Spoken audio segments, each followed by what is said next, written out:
In the world of business, a name is far more than a simple label. It is the first handshake, the initial impression, and the foundational piece of your brand's identity. Contrary to the poetic notion that a name doesn't define a thing, in commerce, the right name can smell very sweet indeed, while the wrong one can unequivocally stink. This book argues that a great name is a powerful asset, making connections with customers intuitive and joyful, whereas a poorly chosen name can create barriers of confusion, alienation, and indifference.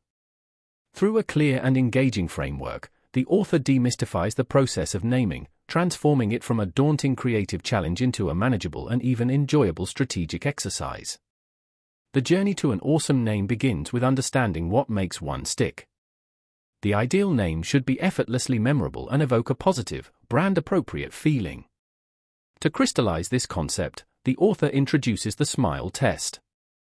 A standout name should be suggestive, hinting at what your business does or its scale, much like Amazon suggests vastness and variety. It should be meaningful to your customers, avoiding the trap of using obscure personal references that resonate with no one but the founder. An imaginary quality, sparking a visual or sensory image like Timberland, adds immense power. Great names also have legs, meaning they lend themselves to playful extensions, marketing puns, and future product lines, as seen in Ben and Jerry's whimsical flavor names. Ultimately, the core goal is to make people smile. Emotional connection is a primary driver in business, and a name that elicits a grin is already halfway to success. Knowing what to do is only half the battle, avoiding pitfalls is equally critical. The book outlines the 7 deadly sins of naming, summarized by the acronym SCRATCH, which can doom a name to obscurity or mockery. These sins include awkwardly changed spelling that confuses pronunciation and searchability, like the deliberately exotic Häagen-Dazs. Being a copycat, such as slapping an Aide in front of everything, screams unoriginality. A restrictive name, like Canadian Tire, can limit future growth and expansion into new product categories. Names that are annoying, often through 4 suffixes like lie or topia, feel inauthentic.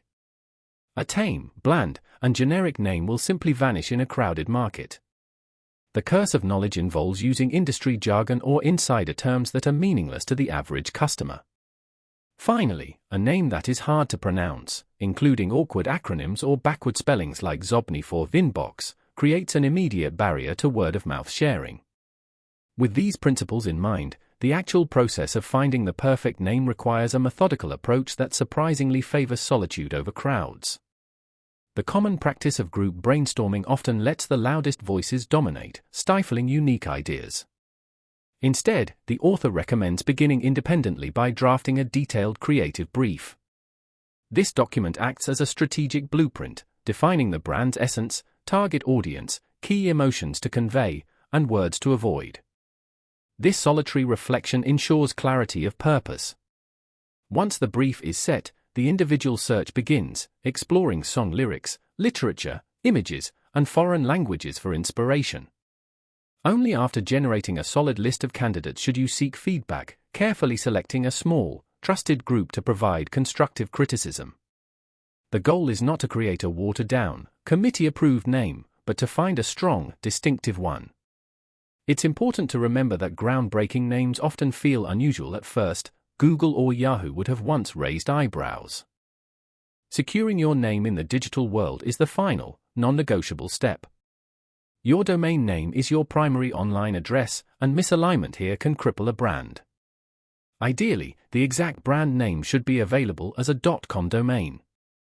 If it's not, strategies include adding a simple verb, getdropbox.com, using a longer but clearer phrase, or exploring alternative extensions like .net or .company.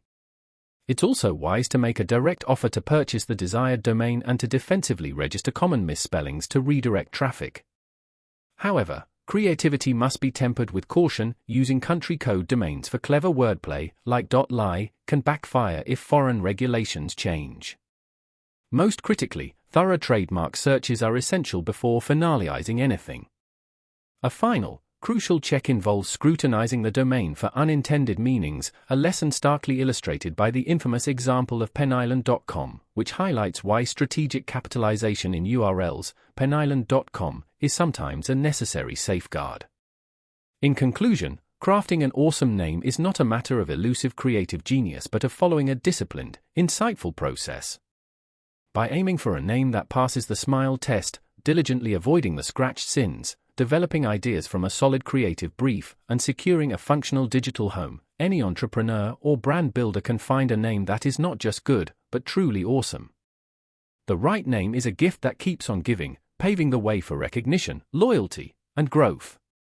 If your current name is a hindrance, changing it, while a significant undertaking, is far easier in the digital age and can be a transformative rebirth for your brand, provided the pros of clarity and connection decisively outweigh the cons of cost and transition.